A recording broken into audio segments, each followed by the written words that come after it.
Welcome. Welcome, everybody. Thank you for joining us today when we'll be talking about kindness with Dr. Dale Atkins. We're super excited about today because, in the times that we're living, there's so much happening that we may forget about kindness and how important it is to stay kind and be kind and do random acts of kindness, not only for yourself, but of course also for the people around you. We are doing this in partnership with Global Women for Wellbeing.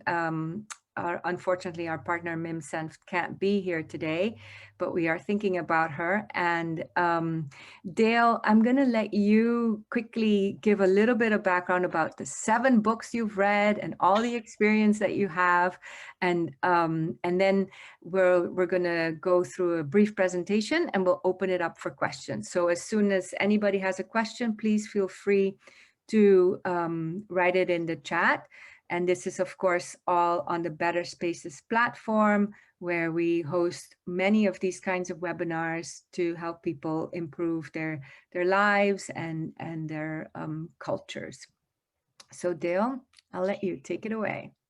Thank you, Janera, and thank you all for having me with you today. I'm really looking forward to being with you and talking about kindness.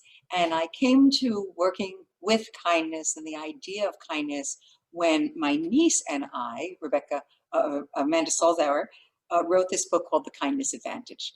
And what we did several years ago was to try and explore what is it about charitable people, that's how we got started, that makes them charitable.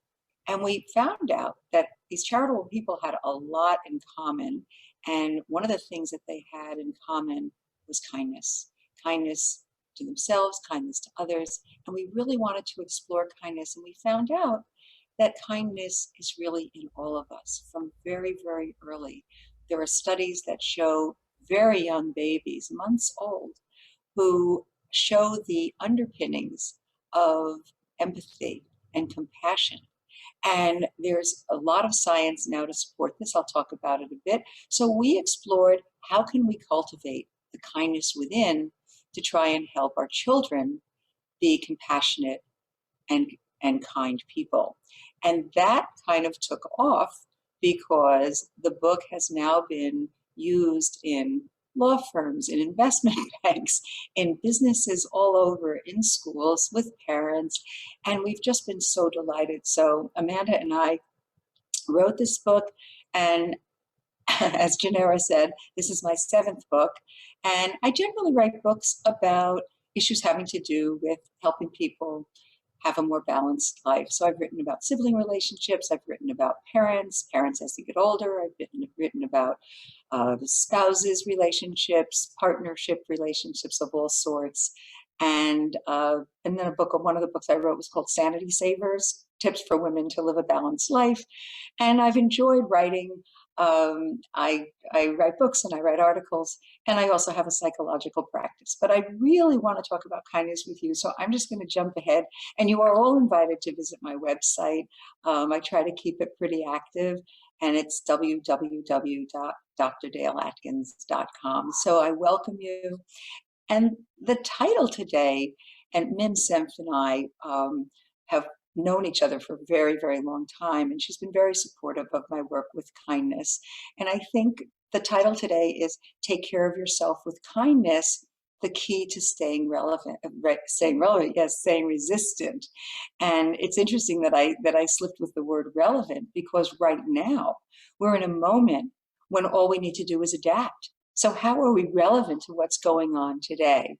I also want to go to my first slide, which actually is about looking closely. And I'm going to come back to Mim in a minute. But I want you to look closely at something, anything. It can be this flower. It can be your hand. And I'd like you to look closely at the details of your hand or this flower or something on your desk. It doesn't really matter what it is. What I'd like you to do is understand that as we start to look closely at things, we have an increase in energy. We are able to focus our minds, and it helps us to stay in the present moment. I don't want you to comment. I just want you to look. I just want you to notice. I don't want you to judge. And as you do it, I'd like you to take a deep breath. So take a deep breath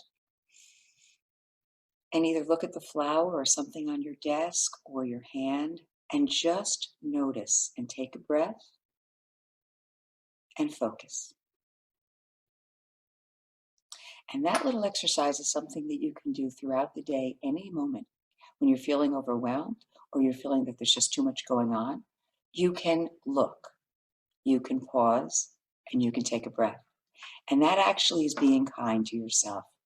So this slide, the next slide is think of someone who was kind to you. What did kindness look like?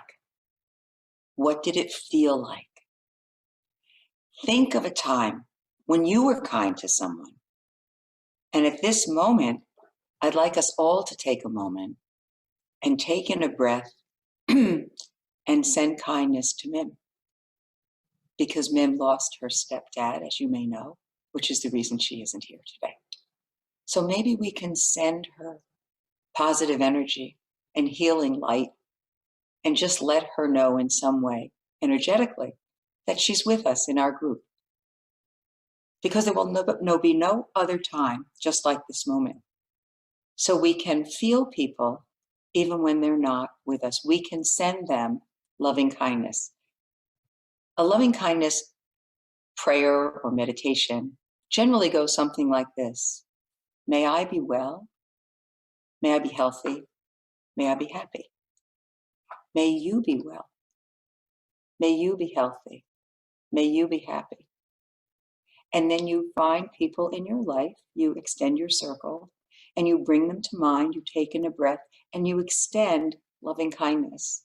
And this particular type of meditation or prayer or thought helps to relax us inside, brings kindness to ourselves, and also connects us with people who are outside of us. And at this moment in time, when I said be relevant instead of resilient, this helps us to adapt. The third point on this slide is who have been your role models for kindness? Was it a teacher? Was it a parent? Was it an older sister? Maybe a neighbor? Maybe it was a celebrity. But who has been your role model and are your role models for kindness? And who, if you have children, are you using as role models for your children? And how can you be a role model for kindness? If you take a moment and you breathe and you stop, do you notice that someone might need some help? But if we're on our phones and we're banging through the door, we're not going to notice. So how can we develop skills to look through a lens of kindness and see where there is room for kindness, where there's an opportunity for kindness? Because there's always an opportunity to be kind and to ask yourself, what is the right thing? What is the kind thing to do at this moment? Dr. Richie Davidson, who is a psychologist at the University of Wisconsin, who does an enormous amount of work with mining the brains of people who are meditating, and you may know his name from his extensive work, but also he's the person who actually examined the brains of Tibetan monks as they were meditating. And his work has really been flourishing in comparing the brains of normal people when they are trying to just quiet their brains. And he said, we can each take responsibility to be kinder and to transform our minds in a way that will promote increased cooperation, kindness, and increased well-being. So I ask you as we're together for the next few minutes to think about in the back of your mind, what is needed to create a culture of kindness at Better Spaces? And I would posit that it starts with self-compassion. There are three elements to self-compassion. This work, by the way, is based on the work of Kristen Neff, and you can find out more about her and her work. And she really talks about, as does Richie Davidson and many people, that kindness is a muscle that has to be developed and it has to be exercised. That if we don't use it, it will atrophy, just like a regular muscle. But what we can do is we can start with self-kindness. And what does it look like? It really looks like this. When we are not feeling great about ourselves, when we are scared, when we are anxious, when we think we didn't do a good job, we're kind to ourselves. We comfort ourselves. Just as you might if a little child came to you, what voice would you use? Oh, sweetie, it's okay. You'll do better next time. It's okay. You were really stressed or you were really nervous, but I know you'll do better. And don't worry about it. You'll learn from this and you'll be fine. As opposed to, what an idiot. I can't believe you did this. You're so stupid. Blah, blah, blah, blah. The things that we say to ourselves, our self-talk, is very, very, very important to understand. And the critical self-talk often hurts us. And the comforting self-talk motivates us to be able to move forward and to learn from an experience. To be resilient, we learn from our experiences. So once we do that, we realize I'm not the only one who did this. That you extend, other people in the world have also had this experience or a similar experience. I'm not alone. At a time like during COVID, where many of us feel very much alone, it's important to remind ourselves that we are part of a common humanity. And then we are mindful. We try to say and focus, how can I do this differently? Or what do I need to do to take care of myself? Do I need to take a break? Do I need to take a compassion break? Excuse me. I need to take some water. As we move along, I'd like you to think about this. Excuse me. Even if we and others see ourselves as compassionate and resilient, we may not put our own needs first. And we need, in fact, to not put them last. We need to have them in the first group of things that we need to take care of. So we try and stay in the present moment as much as we can. We move slowly. We tell ourselves something that we appreciate about ourselves, something that we're grateful for in our life. And we take calming breaths so we're not close to the edge. I asked you to think about, and we can talk about this when we're doing questions, self-reflecting on self-compassion. What are you doing now? Excuse me, I'm so sorry.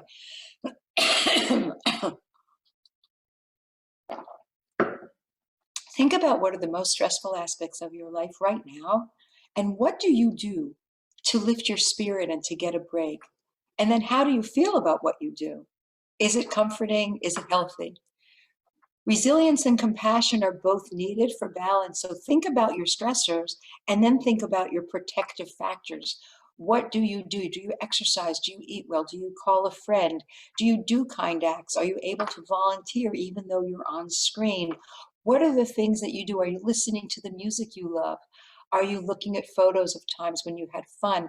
What are your protective factors? Are you playing with your dog? This slide is a slide of a broken and reassembled piece of pottery. Some of you may know of the art of kintsugi, which is a Japanese art of putting broken pottery pieces together, but they're put back with gold. And I love this imagery because it's a metaphor for embracing our flaws and imperfections and putting them together. So that when we talk about resilience and self-kindness, we talk about embracing what we perceive are our flaws and imperfections, and we create an even stronger, beautiful piece of art, which is ourselves, so that we become transformed. And for me, resilience is all about transformation. I'm not going to spend time on this because this could be a whole lecture, but I just wanted you to know that Amanda and I consider that there are 10 fundamentals of kindness, and you can just look at this list and we can come back to it, but it's all part of kindness. Are you interested in things? Do you nurture yourself and others? Are you accepting? Are you connected? Do you feel disconnected, and what can you do about that? Do you question? All of this is impacting kindness. And I want to also speak about the helper's high. Some of you know that when you do an act of kindness, when you think a kind thought, you get a flood of endorphins in your brain. And what happens is this makes us much more likely to do another kind act. And if we watch someone do a kind act, that person gets a flood of endorphins. We call that moral elation. So doing the kind act makes us want to do more. The recipient wants to do a kind act, and somebody who's observing wants to do a kind act. So this is why I believe that kindness is a natural stress buster, and it also is a lifesaver. And what happens in the brain, we feel as if we can do anything. We feel so engaged and happy. And this is called the helper's high, so that you actually do get a change in your brain and you feel high. We're going to just think about self-compassion with 5 components: taking care of yourself, your body, mind, and your spirit; support, how are you fostering the kindness in relationships that you have; your surroundings, can you create a space, a little place for peace; stimulation, what are you curious about; and savoring these moments. I want you to know that stress can bring out the worst and the best of us.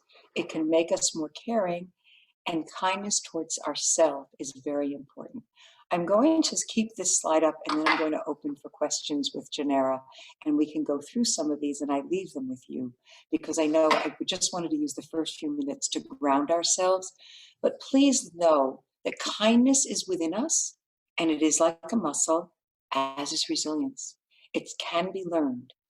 It's composed of compassion, again, for ourselves and others; adaptability. When I tripped on my word, we have to be adaptive. If we say, no, I did it this way for the last 5 years, I'm still going to do this way, no matter what's going on around us, it's not adaptive. But when we adapt, we connect with ourselves and we say, why is it hard for me to do this? Maybe I really do need to think about how I should learn this now. Prior to our being together, I was a bit frustrated with my ability to work with the screen. And I said to Janera, it's time for me to take a little more control of becoming more adept at working with the screen. So you learn about yourself and you learn new things and you understand what you can control and what you can't control. And if there's one thing we've all learned during COVID, it's what we can't control. But hopefully we've also noticed what we can control and what we can savor. Where are we getting our support? How are we giving ourselves support? Where are we finding meaning in our life? And what are we appreciating about ourselves? What are we grateful for about what we have, rather than always focusing on what we've lost, which is enormous? What are we engaged in, and how has this transformed us? How are we being transformed? What is being done in our weave of ourselves? So I'm going to stop there for a minute, and I'm going to open this up to Janera for questions, and I will use some of the remaining slides as reference as we go forward. So Janera, I'm all yours. Oh, great. Thank you so much. Yeah, this was really, really helpful and insightful as well, because, when you were saying, when you were giving the example of how you would talk to a child instead of how you talk to yourself, and that's like, wow, I'm sure, I don't know if all people, but I'm sure a lot of women speak to themselves in a much sort of punitive kind of way. We do, and Um, it's important to understand where that voice comes from and whether that's part of your own story. And you can change it, and you can practice, and you can say, is this helpful for me? Is this healthy for me? Is this helpful for the situation? Because what happens is when we talk to ourselves in such a critical voice, which mhm, doesn't mean, by the way, that we can't have goals and we can't try and do better. mhm. It's the way we motivate ourselves. Yes, that's that's the thing, right? It doesn't mean, I learned a long time ago that even you can be hard on the outcome but soft on the process. Yes, I love that. So yeah, so you can still get to where you want to go without beating yourself up. Yes, and I think when we talk about a culture of kindness in an organization such as Better Spaces, one of the things we can do is try and reach out to each other and know what's going on. Everybody's having so much stress now, so many more responsibilities, things that are usually in the recesses of our mind may be coming forward. Maybe we have an elderly parent who's living far from us. Maybe we have kids who are doing homeschool. There's so many things that are going on, and we can take a moment to just kind of check in with each other and say not only how you're doing, but to really kind of give a conversational hug and be there and listen. And when somebody says to you, oh, I had so much that I didn't do this and I didn't do that, well, tell me what you did do. I didn't do anything. Then you must have needed a rest. I think we all need to be able to not be judged and to allow where we are to be okay, because we're Yeah, in a very strange place right now. We've been here for a long time. And each of us can be supportive in ways that are nurturing. right. So I also like hearing like, what is it to be kind? You know, we're not, I think, living right now in a society that um, remunerates or rewards kindness, right? It's very much like, you have to get this done, get that done. It's like run, run, run, run, run, achieve, achieve, achieve. And so we have to consciously, I believe, make kindness an important behavior. So maybe some of us have forgotten what it's like to be kind. Like, what does it mean to be kind? I think what it means to be kind is to be respectful. And when I say these things, I'm saying them for ourselves and for others. To listen to yourself and see where you are, and to Mhm. try to respond in a meaningful and kind way. To be respectful, as I said, to be responsive, to be curious, to be yourself, to question, why am I feeling this way? What's really going on here? To nurture all those 10 qualities that I mentioned Right, before are fundamentals of kindness. So what happens is when you see something or you notice someone and you say, looks a little off. Do we breeze by? Oh, I don't have the time for this. Or do we acknowledge and say, I don't have the time for this now, but I do want to make a note to get back to him and see if he's okay. Or I know his dad had surgery and I wonder how he's doing. To make someone else important and to notice them. It's why I asked you to look at your hand. Notice, take time to breathe, take care of yourself and someone else, because right, we're all taking care of someone else. And always ask, what is the kind thing? It's interesting. If I'm not saying what would I like in this situation, you can do that for yourself. But what is the kind thing for this person? And that's where empathy comes in. If right. I were this person in that situation, I wonder what I would like. Or I know this person and I know that they would just love a joke right now.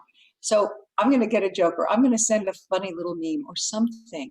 But Hmm. that there is this connection and that you take time with yourself and say, what is the kind of thing? I think that societally and within the group, I mean, I was talking to a group last week, and everybody was working from home and they're very used to having a community of each other and, saying hi by the water fountain and all of that. So I asked them all to get a plant. And what I didn't know is that the head of the firm sent everybody a Christmas cactus. So when we got online, the week following, everybody had a Christmas cactus on their, by them.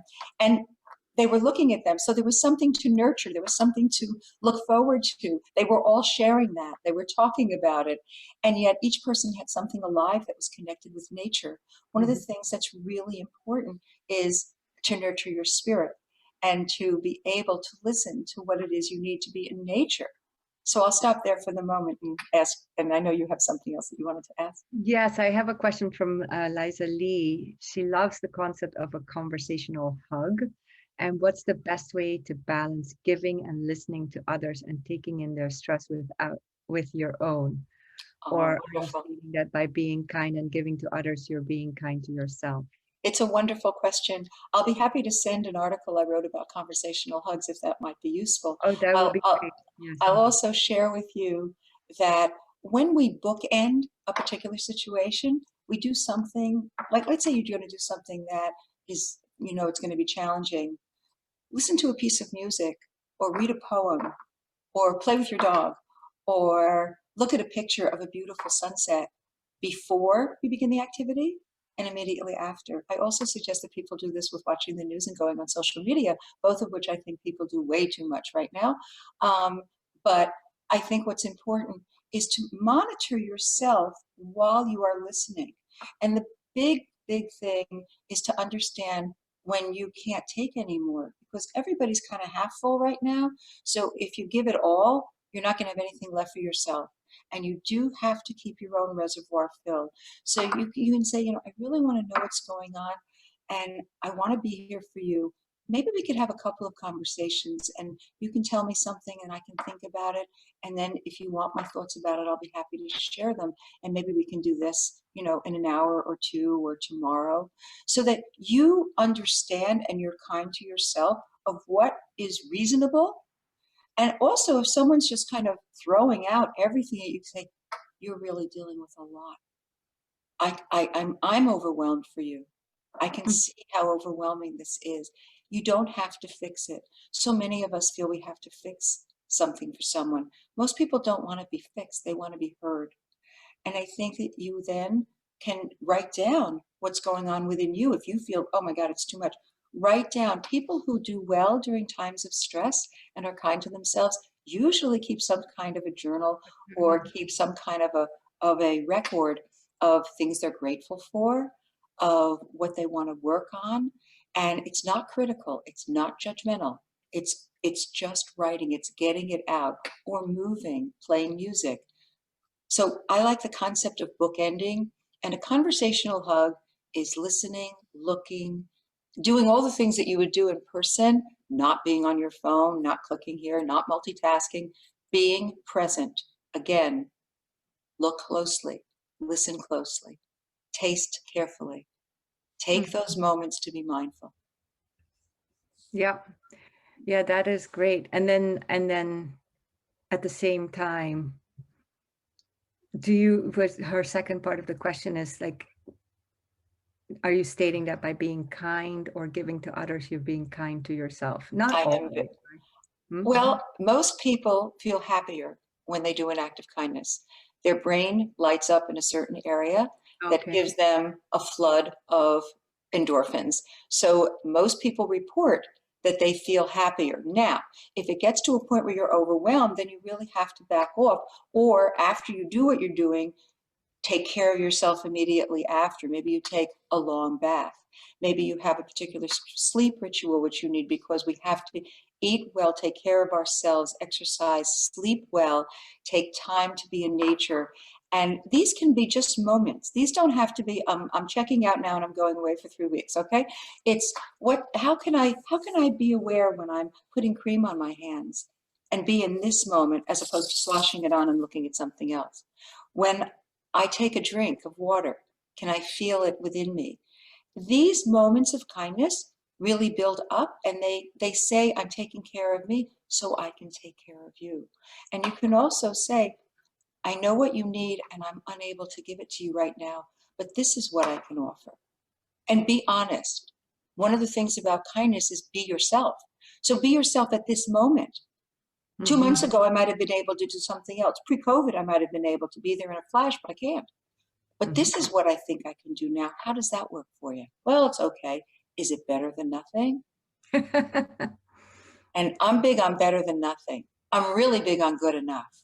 And I'm really good on cultures of kindness that let us know that we're good enough right now, because heaven knows it takes a lot to be where we are and to stay afloat. It does, and stay grateful and stay present and, and stay productive too, right?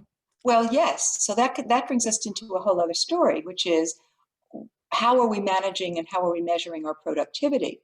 I don't Yeah. know if you're like me, but my memory has gone through all kinds of changes, and my concentration has, since COVID started. And I know I'm not alone. So, what are my expectations? Are they reasonable? And do my colleagues understand? Because we're all experiencing it. Why don't we just talk about it and say, I need a little help here. Can you help me? Yes. And can you help me with this? And what are our expectations, and are they reasonable for now? Mhm. Adaptability at this moment in time. What are we learning about ourselves? Go back to this list of what does it take to be resilient, and Mhm. how can we balance, and what are our protective behaviors? And how do you have those conversational hugs? Are you talking about places you went to? Are you talking about places you'll go to? Are you talking about your fears, and then ending with a joke? Are you talking about your dogs? A Mhm. conversational hug is the hugs that all of us want right now and we can't get.